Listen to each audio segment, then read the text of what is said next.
Hello, and welcome to Mizrahi's tour of Har Herzl, Mount Herzl, in honor of Yom HaZikaron, Israel's Memorial Day for fallen soldiers and victims of terror. My name is Rivi Frankel, and I'm a licensed tour guide here in Israel. Today we're going to be exploring the mountain together using tools like Google Maps, songs, videos, and stories to help commemorate this special and significant day. If you take a look, we're standing now right in front of the main entrance of Har Herzl. If we were to go to the left, we would find a museum in honor of Herzl's life. The mountain, which is named after him, is part of a complex known as Har Zikaron, a memorial mountain, and is connected to Yad Vashem, as we'll see later. Inside Har Herzl, the mountain is divided into different sections. The first section is a section that contains the remains and the graves of leaders in Israel, such as Herzl, Yitzhak Rabin, and Golda Meir. In addition, there are a number of memorials and then the military section of the mountain. One of the things that I'm very often asked when I guide in Mount Herzl is, why is this such an important place to visit? Why is Mount Herzl so significant on an itinerary in Israel?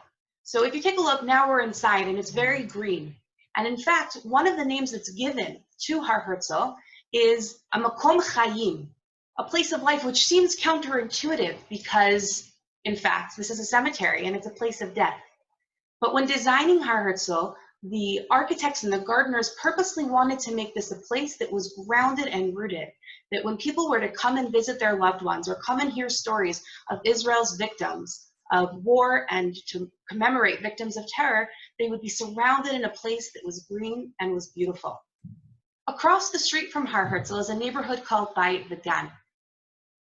There's a story that's recorded in one of Rabbi Lau's books, who used to be the chief rabbi here in Israel. His son today is the chief rabbi.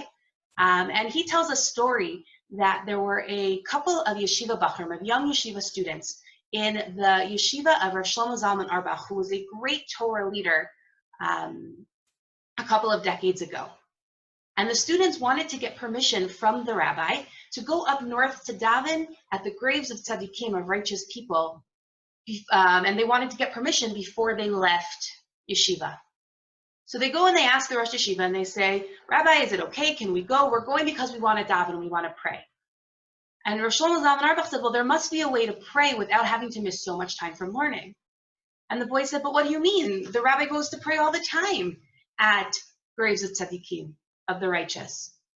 And Rosh Shlomo Zalman Auerbach, in his very characteristic and sweet smile, looks at these two young boys and says, but I don't need to travel all the way up to the north of Israel in order to visit the graves of the righteous. I merely walk across the street to Mount Herzl, and there we have thousands of graves of the righteous in Israel. And so when we come and visit Mount Herzl, one of the reasons it's important is to be able to commemorate these righteous in the nation of Israel. But I think there's something more. Very often, we try to put our finger and pinpoint exactly how to define what it means to be Jewish. Are we a nation? Are we a religion? Are we an ethnicity? What kind of group of people are we?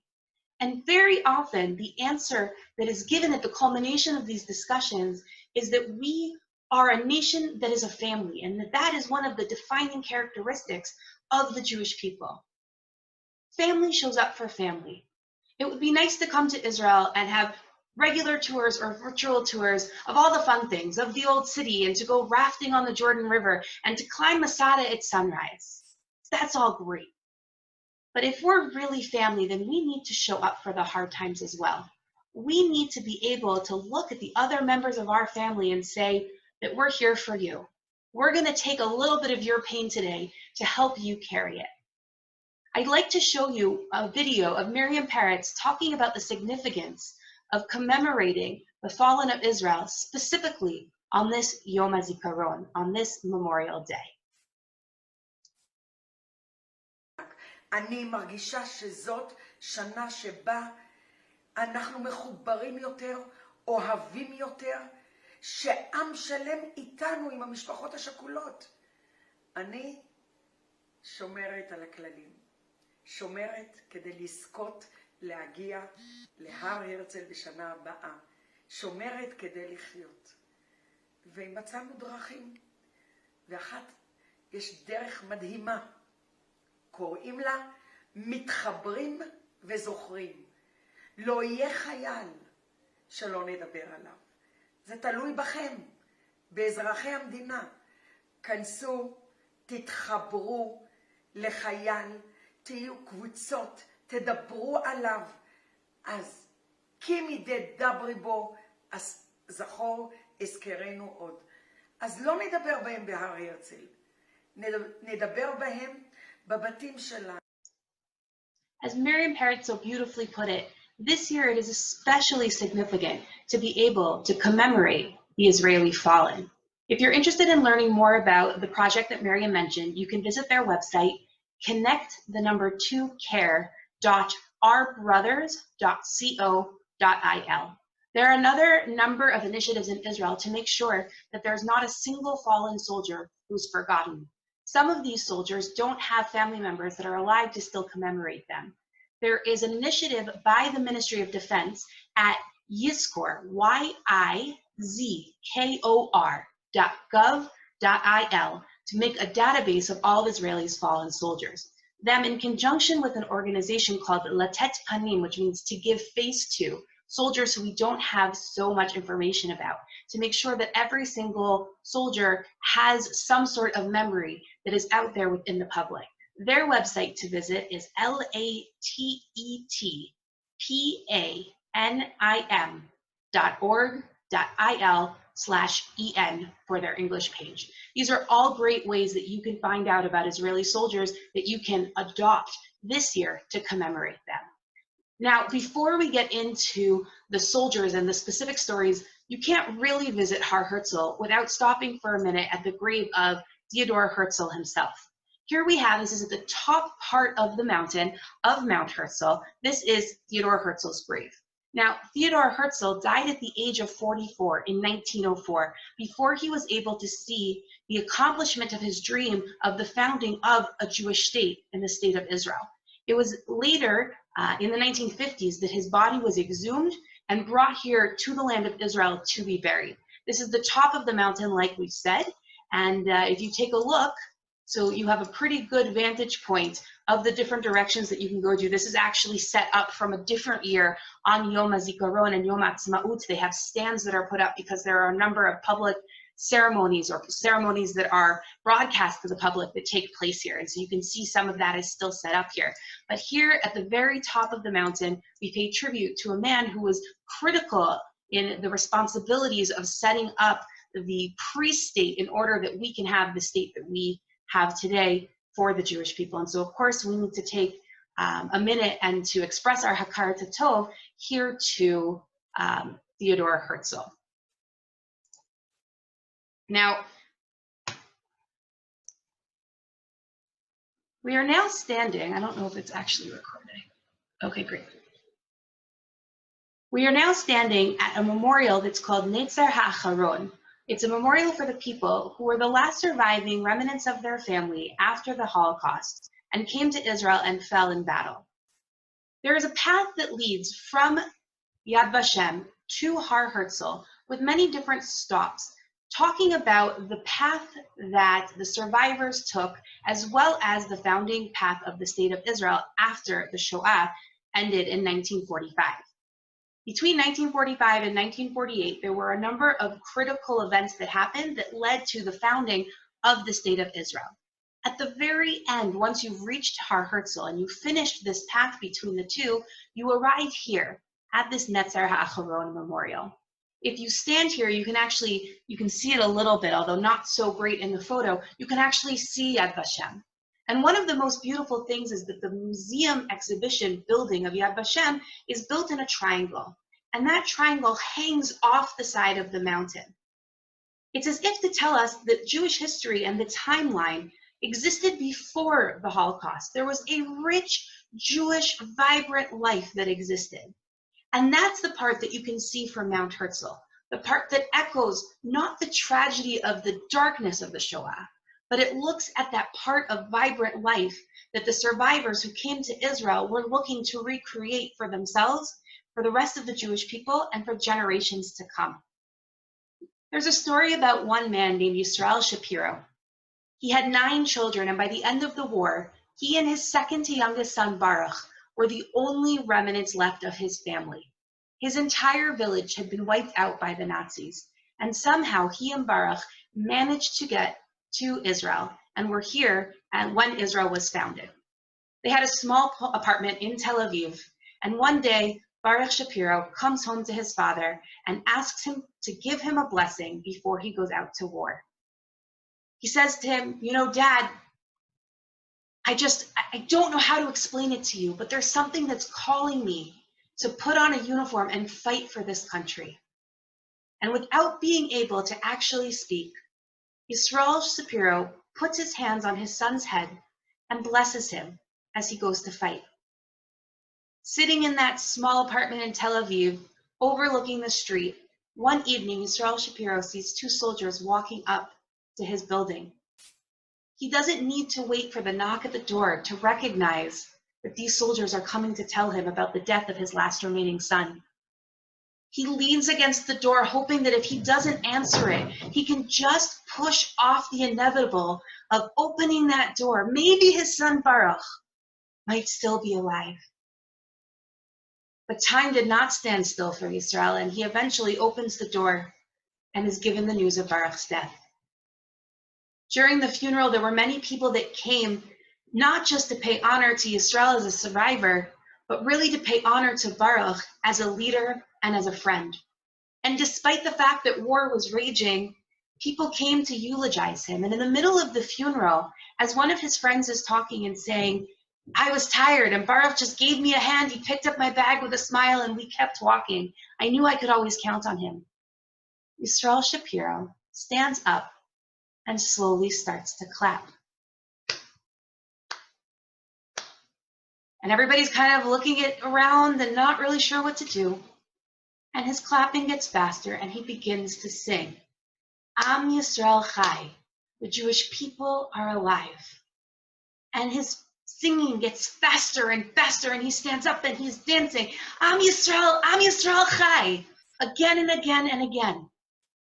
And everybody's looking at Yisrael Shapiro as if he's lost it. Nobody blaming him. Totally understandable that in this moment, Yisrael Shapiro could no longer hold it together. After about 10 minutes of a frenzy of singing from this bereaved father, he sits back down as if nothing has happened, and the funeral continues. After all the eulogies and the funeral's over, one person with just the right amount of Jewish chutzpah comes over to Yisrael and says, "No, Yisrael, what was that about?" And he says, "You don't get it. 8 of my children, my wife, my parents, my brothers, my sisters, my entire community killed, and they don't know where they're buried.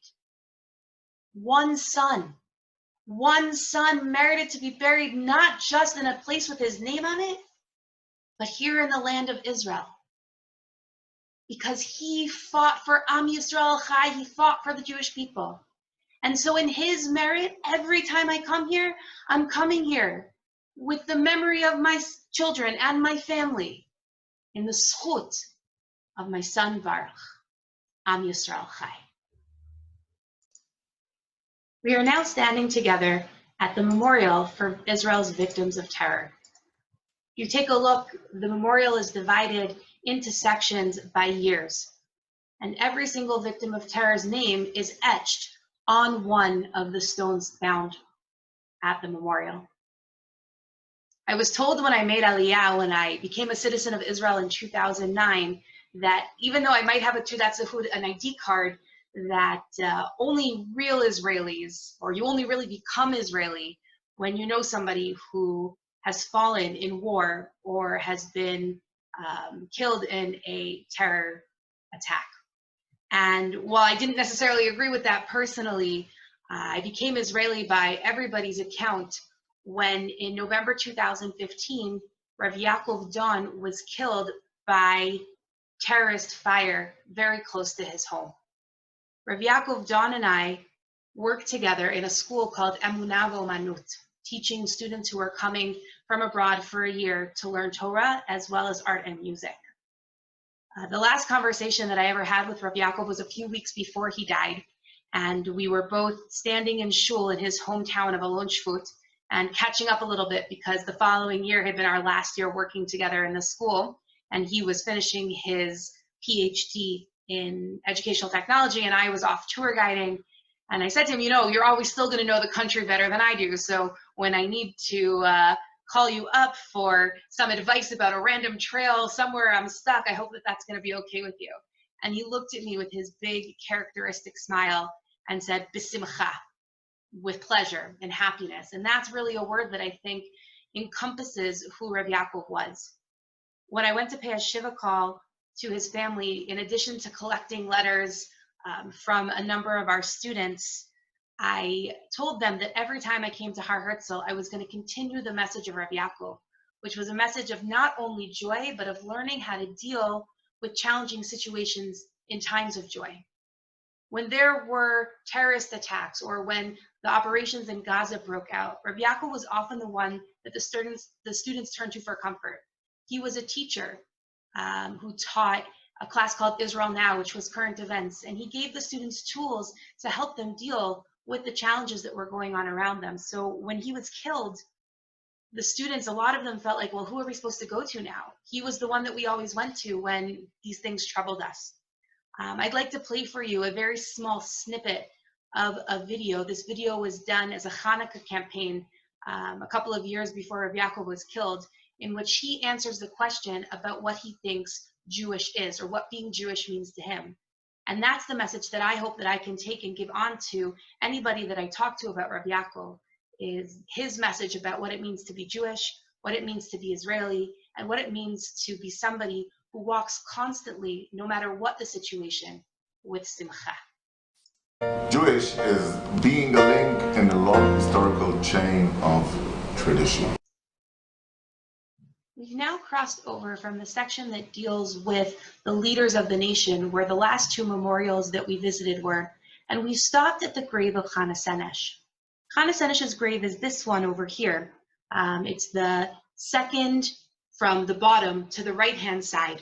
As you notice, the graves here are put into the shape of a paratrooper, as a paratrooper's parachute, and that is because this is the section that the people who were parachuting into Nazi-occupied Europe during World War II for the Allies, the Israelis who were doing that, they weren't Israelis yet because we didn't have the state of Israel, but the people who were living in British Mandate Palestine who were captured and then killed. So Chana Senesh very famously was one of those paratroopers. Next to her is actually the grave of Chaviva Reich, who was another woman who was a parachuter and went into Nazi territory and met a fate similar to Chana Senesh.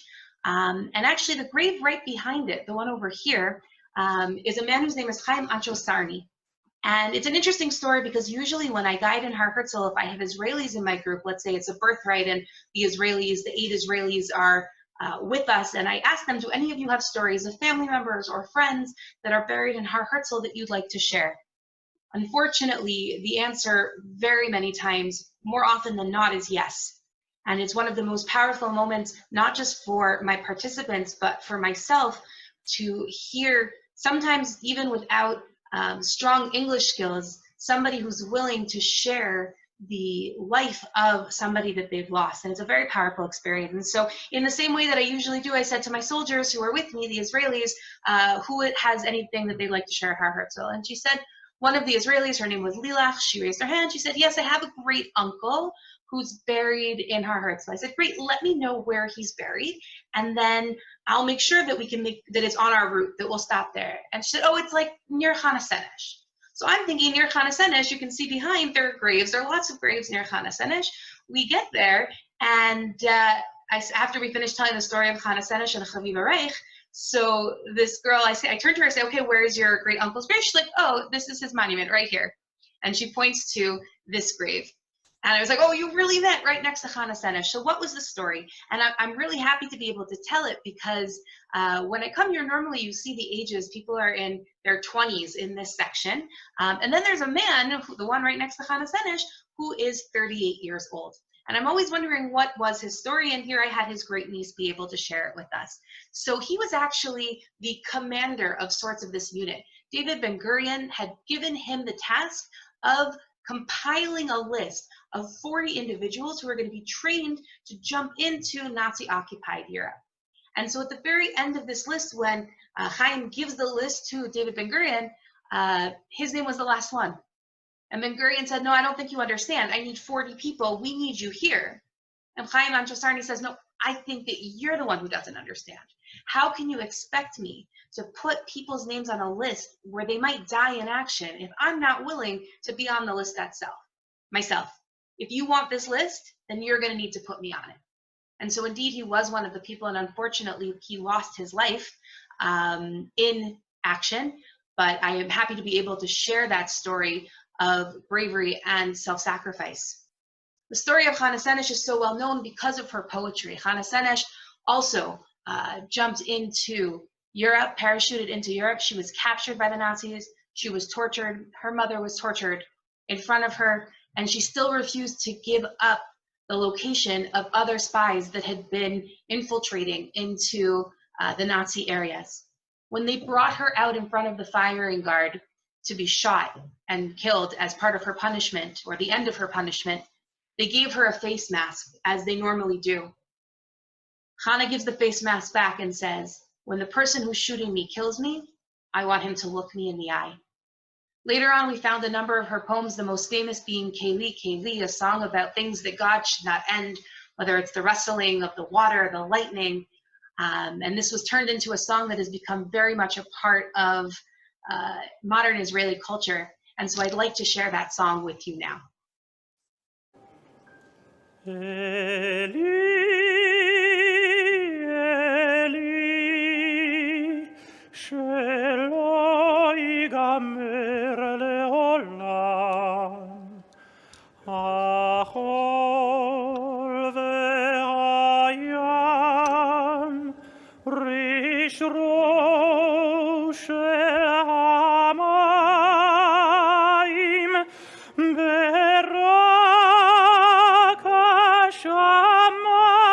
shamayim, tfilat adam, achol ve'ayam, rishro shel hamayim,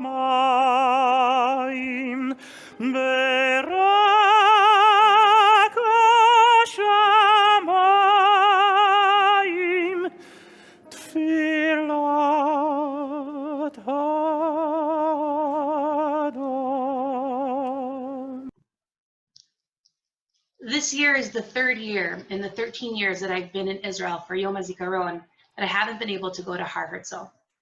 Normally, for many of those years, I went either with my students from Midrashet Emunah V'Omanut, or with groups, or by myself, just to stand at Mount Herzl, at the military cemetery, when the memorial siren goes off. Every year in Israel, there's twice a year where we play a memorial siren. The first siren that goes off is on Yom HaShoah for 2 minutes in the morning of Yom HaShoah. And then on Memorial Day, the night of Memorial Day, as well as the morning of Memorial Day, there are sounded sirens.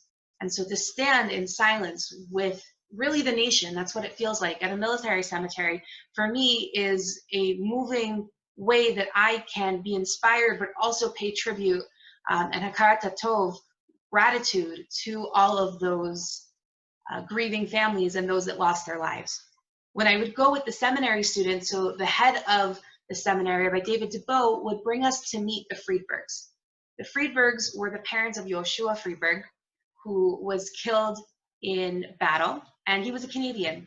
And Rabbi DeBow knew him and was part and parcel of the search for Yoshua when he was kidnapped by terrorists during his army service. And so I felt very connected to Yoshua, and even when it wasn't Yom HaZikaron and his parents weren't there to go and hear them talk about their son, I would often bring people just to stop for a minute by the grave of a lone soldier who had people that maybe came once a year, so that people would come maybe a few times a year. One summer, I was guiding a group of students who were from Canada, and the leader of the group said, listen, I got this guy to come speak about a friend of his who actually went to the same school in Montreal that many of these students go to. So while we're at Har Herzl, he's going to show up at some point. I'll tell you, just keep it flexible. And I said, oh, who's the soldier, just so I can plan the route? And he says, Yoshua Friedberg. I said, are you kidding? I know exactly where Yoshua Friedberg's buried. I go there very often. And he said, amazing. So somebody's going to come and he's going to talk about it. And so we get there, and who's the guest speaker was none other than Ari Fold, Alav Shalom. And the last time that I actually heard Ari live in action, before he himself, unfortunately, was killed by a terrorist while he was doing his grocery shopping.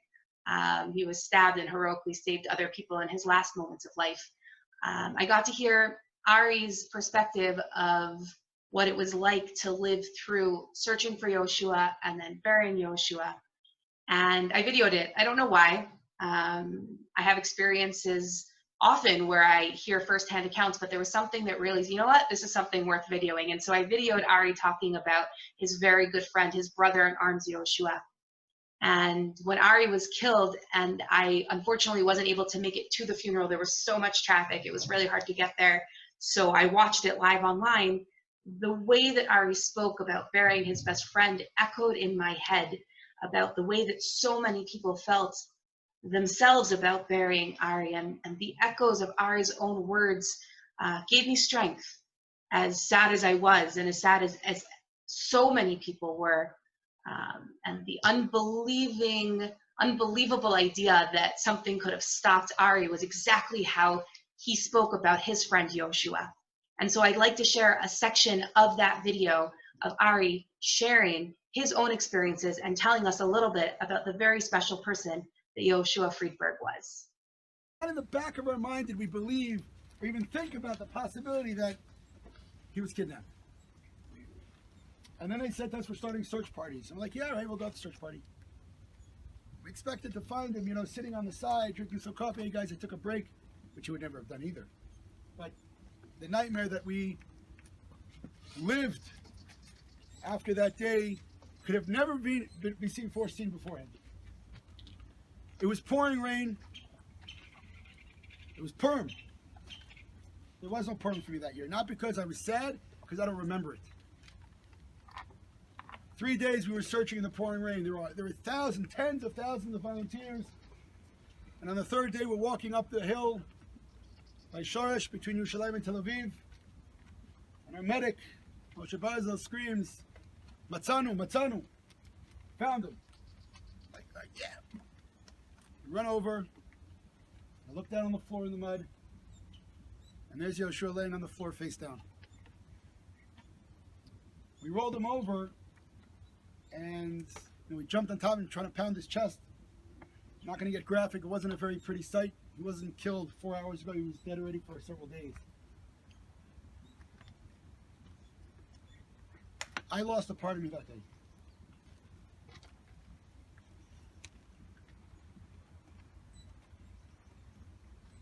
Part of all of us was destroyed.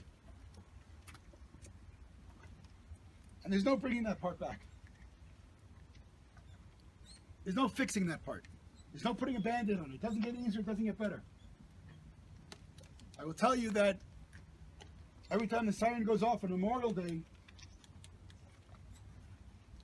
all of us who knew him are shot back with a horrific flashbacks 24 years ago. He now, for the first year, would have been older than the years he's been dead. My wife came to Yerushalayim. I was then going out with her, and I couldn't speak to her, couldn't talk to anyone. Nothing to talk about. Questions. Why? Angry at everyone. The truth of the matter is we all felt it. He was 24 and engaged, ready to start his life in Israel. We were 18. Why don't you take us?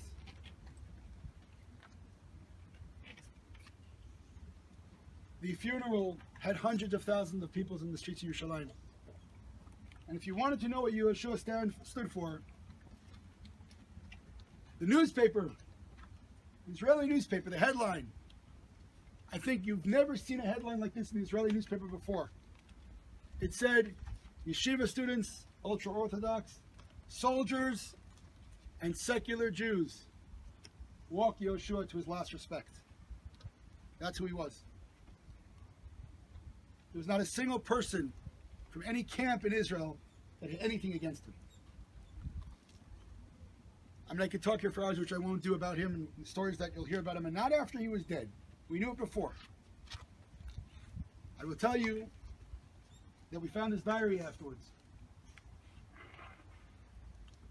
And often he would go out home for Shabbat, and he would leave on Thursday. We're like, how are you always getting out early? How are you always leaving the base early? We're like dying to get out on Friday. He always gets out that day early. I'm like, what is going on? I have to do some stuff, and this and that, and we accepted it. In his diary, he wrote, and on some of his off days, he would go to other soldiers' funerals. And he was the honor guard at their funerals. And he wrote that if anything ever happens to me, I do not want gunfire at my funeral. I want to call it prophecy. At his funeral, there was no gunfire. And I don't remember his funeral too well. I do remember that there were a lot of people around here. There were no graves here. He was the last one. And I took a step back because I didn't want to bury him. I couldn't put him in the ground. So I stepped back. I was 3-4 rows back in disbelief. I was in Har Herzl a year before that happened, just like you're here today. As a group, listening to someone else talk about the child who was killed protecting this country. And I cried with them. And a year later, I'm burying a brother. As we make our way further down the hill, our next stop is important for a couple of reasons. The people whose graves we're going to be seeing next are significant people in Israeli history and significant soldiers to talk about. And that is Yonatan Netanyahu, which you can see his grave over here, and David Elazar, also known as Dado, who was the head of the army during the Yom Kippur War. Now, if you couldn't read Hebrew or you couldn't see the names on these headstones and you looked at all of the other headstones, you would never know that this over here was one of Israel's biggest war heroes and that this was the head general of an army. In fact, some of these graves belong to 18 and 19-year-old privates who were buried at the very beginning of their military career. And I think that it's one thing that is very beautiful, although haunting, about Mount Herzl. When you walk through the military cemetery, all of the graves pretty much look the same. It doesn't matter how a person fell, what job they were doing, what their role or rank was in the army. All of the graves are identical because their sacrifice is identical for the people. No person's sacrifice is greater than anybody else's just because of the rank or the amount of pins that they have on their uniform. That being said, I think that applies in general to all of the stories that we're telling today. The stories that I'm picking to share and that I'm telling are just a handful of the very significant stories that could be told about every single soldier that is buried here on Mount Herzl, as well as in the other over 40 military cemeteries all over the country. And the fact that we're highlighting certain stories doesn't mean that these people are more significant than any of the other hundreds and thousands of stories that we could be picking to tell today. And I think that that's a very important point to emphasize. Yoni Netanyahu, as we said, was a big military hero. He was the leader of the group that went to Entebbe to save the hostages that were taken. There was a plane that was taken with all of its Jewish hostages were taken to Entebbe, which is in Africa. And it's there that Yoni Netanyahu convinced the powers that be to allow him to attempt a rescue, which he did, and he was the only casualty on the Israeli side. None of the hostages were killed during the rescue attempt, and Yoni Netanyahu, who is the brother of Benjamin Netanyahu, our current prime minister, was mortally wounded in battle. He was also a very significant soldier in the Yom Kippur War, and one of the reasons that he really pushed for Entebbe was not just because he believed that he could accomplish success in rescuing the hostages, but also because the national morale was at a low after Yom Kippur. We lost a lot of soldiers. We hung on really by the skin of our teeth to certain areas of land, and we were caught wholly unprepared. And Yoni Netanyahu was able to bring back a sense of pride in the Israeli military by successfully rescuing those hostages. Buried to his right is Dado, who was originally born in Yugoslavia. He moved to the land of Israel when he was 5 years old. His mother died at a very young age, so she's actually buried in a cemetery that you can still visit, a Jewish cemetery that's over 600 years old in a city called Split in Croatia. And he died, Dado, shortly after the Yom Kippur War, and many people attribute it to the sense of loss and responsibility that he felt towards the amount of soldiers that had died during the Yom Kippur War. But again, if you take a look at these two graves, they're except for their writing, are indistinguishable from all the graves around it. I often get asked what these little boxes are, and so on a yurt site, on the day that a person passed away, somebody will come and light a memorial candle in that box that will protect it from the elements.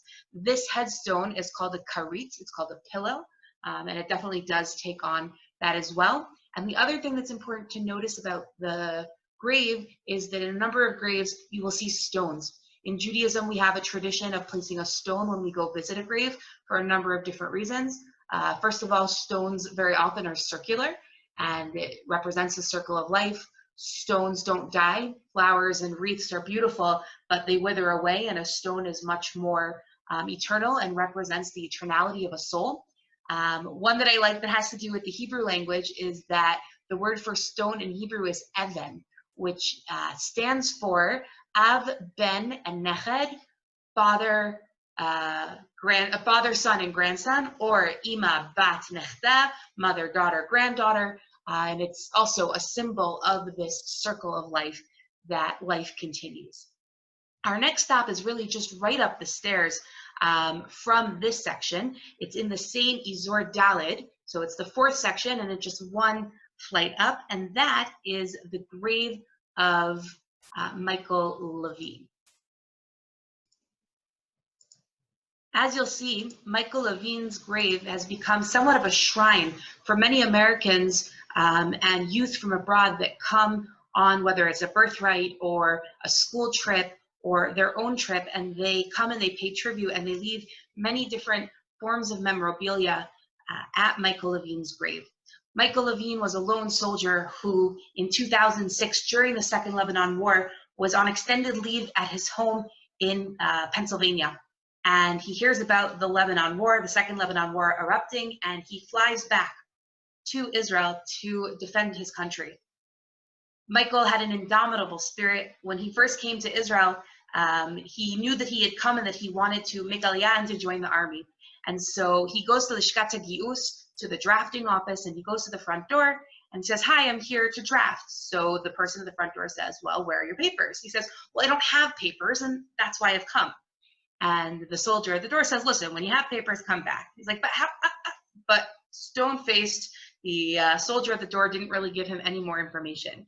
So Michael, being Michael, looked around the building and saw that there was a window on the second floor that was open. And so he drags a garbage dumpster over and climbs up to the second story of this building and tumbles out through this window into the men's bathroom, finds the right room that he needs to go to, and waits online. And when the officer who was calling the name said next, so Michael sits down at the chair and the guy says, "Papers, please." He says, "Well, I don't have any papers." And the officer looks at him and says, "Well, if you have no papers, you can't get through the front door." And Michael looks back at him and says, "What makes you think I came through the front door?" So the officer's a little bit perplexed, asks for the story. Michael explains, and he says, "Listen, I've had a lot of people try and break out of this office. I've never had anybody try and break in. Let's get you those papers." And so Michael shows up at the Second Lebanon War, at the border with Lebanon, after completing his training as a parachuter. And he shows up and they say, "Listen, your group's already inside. We don't need you. Go home." And he said, "This is what I signed up for. I'm going in." And so he eventually is given permission to join a unit. And unfortunately, Michael falls in battle while he's in Lebanon. There's some very beautiful stories that his family tells about him, and so I'm going to let you hear about Michael. Michael was very, very determined, and by the end of the day, he was able to convince his superiors. Before entering Lebanon, Michael called his sisters for the last time. You know, just in case something happens, I just want to say I love you. And I said, everything's going to be fine. What are you talking about? I'll talk to you later. He's like, I love you. I'll talk to you later. And that was it. It was like a 60-second conversation.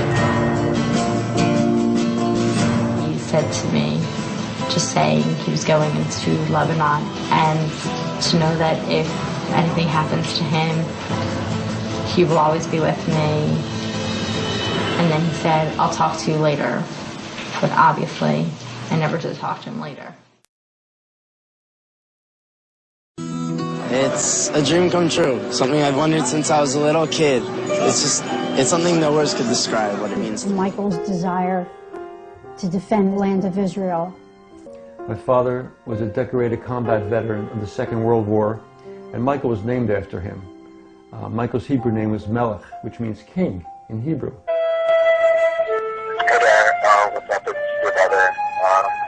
Anyways, I'm just calling because I'm in the middle of a war, and it's crazy as hell, and I just wanted to, let you know that I do love you, and if that's the same thing should happen to me, that, that I love you and miss you, and I wish you all the best, and so that's really it. So I love you, miss you, I wish you all the best, and I'll talk to you hopefully again soon. Bye. One of the things that made Michael's grave such a popular place for people to stop when they're visiting Mount Herzl is because what his family did in his memory. Michael's family and a number of friends founded the Michael Levine Lone Soldier Center to help support lone soldiers who come to Israel. The center today has a number of activities, from group activities to helping soldiers get a fridge when they need one, to really whatever it is that a soldier needs while they're here. Because you can imagine, after spending 2 weeks on base, coming home and having no food in your refrigerator and having no washing machine and nobody really to take care of you or to offer you a comforting word can be even more challenging than just the regular challenges that come with serving in the Army. And so the Lone Soldier Center makes sure that these soldiers are very taken care of, as well as they can be. The grave next to Michael's is the grave of Nir Cohen. Nir Cohen was also killed in the Second Lebanon War. He was 22 years old, and he was in a tank that took on missile firing, anti-tank missiles, and blew up and killed all of the people that were inside the tank. Another soldier who was 28 years old at his time of death was Nimrod Segev. Nimrod was third generation from Rosh Pinah, which is in the Galilee. Rosh Pinah is a beautiful, scenic place, and Chezi, Nimrod Segev's father, decided that he was going to create a place for his son's spirit and essence to really dwell. And so he built this beautiful outlook, and there is really where Chezi gets his comfort. So while his son Nimrod is buried in a military cemetery in Rosh Pinah, and Nir is buried here, there's also at this outlook beautiful tributes to the 4 people that were killed in the tank, Nir and Nimrod included, with their pictures and information about their lives and quotes about their families. As I said, really each and every one of these graves is a story, and each and every one of these names was really a whole world. I'd like to go now together to our second to last stop on our tour. It may seem like a strange stop, but I think it's also a very important one. If you take a look, this is one of the exits that you come through if you're coming out from the military cemetery, depending on which section. These stairs lead up to another section, these stairs lead down to a different section, etc., as part of the military cemetery. And if you look very closely, you'll see in this picture, besides, again, the beautiful scenery that we have here, the beautiful trees, etc., we also have a washing station, a place for people to be able to ritually wash their hands from leaving a cemetery, which is a separation really between the tumah that would exist from death, the ritual impurity that exists from death, as well as life, and to make a separation between those two. One of, to me, the most striking things when you come out of the cemetery is taking a look around and seeing not just the greenery, but also The bustling city of Jerusalem. We have here the light rail tracks. Right across the street, we're looking at Shaare Zedek Hospital, where, in fact, the building that we're looking at is the child building where women go to have children, the birthing unit. Very often you can hear school children as you're standing here at the very exit or entrance of Mount Herzl. And as we wash our hands, in essence, we're saying that while we're in the cemetery and while we focus on these people, our hearts are very sad. But we need to also remember that there is a bustling life around us. We need to also remember that life continues beyond what happens in this cemetery. I think that one of the most powerful lessons that can be taken from a place like Mount Herzl is that, in essence, what did all of these men and women who laid down their lives want? They wanted for us to continue. In Israel and Judaism, we're not looking for martyrs who are giving up their lives for the cause. We're looking for people who are willing to live for that in which they believe. Unfortunately, people have died, and I bless us with no more pain and with no more death and with only peace. But remembering that they died in order for us to be able to live our best lives and for us to be able to walk back into a bustling city is something important that I personally take out when I leave from Mount Herzl. What am I living for? Am I willing to live for my beliefs in the same way that these people were willing to die for what they believed in? We opened our tour with Miriam Peretz, and the last time that I was at her son's graves, Miriam Peretz is a very famous national figure here in Israel because she lost not one but two sons to war in Israel. And I remember the first year, the first Yom HaZikaron, Memorial Day, after her second son who was killed in battle, in action, she got on the radio and she said, when the siren goes off, how am I supposed to be able to pick a son to stand by? Which son am I going to stand by when the siren goes off? The last time I was at her son's graves, which are really just beyond these trees here, there were these beautiful cards that I'd like to show you. This is one with her son Uriel that you can see. And he died in 1998 in the First Lebanon War. And this is one of her son Eli Raz, who died in battle on the border in 2010 on the border with Gaza. And not only does she have her email and her telephone and a beautiful message, I'd like to read you what's on this card as well as an excerpt from her book. It says, if you love, you must love all the way. If you are a friend, you must be a friend all the way. And if you are in the army as a combat soldier, then you are all the way and give everything, even if this means the ultimate sacrifice. This is what is called in the most eloquent terms, this is the meaning of Mesirut Nefesh, of total devotion. This means you give of your body, your strength, your wealth, and your heart for the people or causes other than you yourself. What is extraordinary is when you do this, not occasionally, but continuously, day in and day out, moment by moment.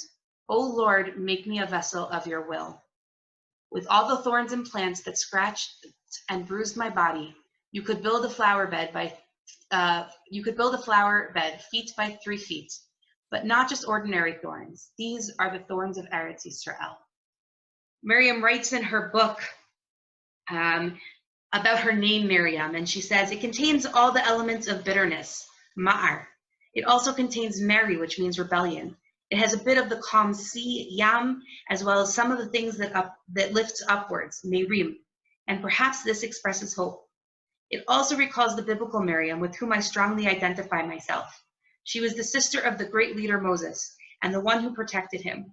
She was also the one who led the Israelites in song. Miriam the prophetess, Aaron's sister, took a timbrel in her hand. Not that I'm comparing myself to the biblical Miriam, she quickly demurs, but I've always felt a special connection to her character, and in the past few years, that connection has grown stronger. What do I have in my life? I sat Shiva 3 times for my 2 sons and for my husband Eliezer. Then I sat Shiva 3 more times for my brother, again for my father, and for my mother. What does the Torah say about King David when he found out all of his sons had been killed? The king rose up. According to Jewish law, the first thing you have to do at the end of Shiva is to get up. In order to get up from Shiva, someone has to lift you up. You don't get up on your own. But as for me, Miriam, every day I pick myself up by myself to a new battle for existence. Which such strong words. I want to give us the blessing that every single day we have the strength, no matter what is going on, to not just visit a mountain of tears and not just live in a space of Yom HaZikaron, but also to live in a place of hope. Also to not just pick ourselves up, but to look around and pick others up as well. And as we transition from Yom HaZikaron to Yom HaAtzmaut, to Israeli National Memorial Day, Israeli Independence Day, that we remember to look around in our joy and pick people up, to be in a place of joy with us. I'd like to make one more stop, and this is actually a relatively new stop. Here we are on Herzl Boulevard. This is a relatively new place, and so I recommend that if you come to Israel, and even if you've been to Mount Herzl before, that you come here and check this out. This is a new hall of names, where on all of these blocks, they have the names engraved of every single soldier that is buried here.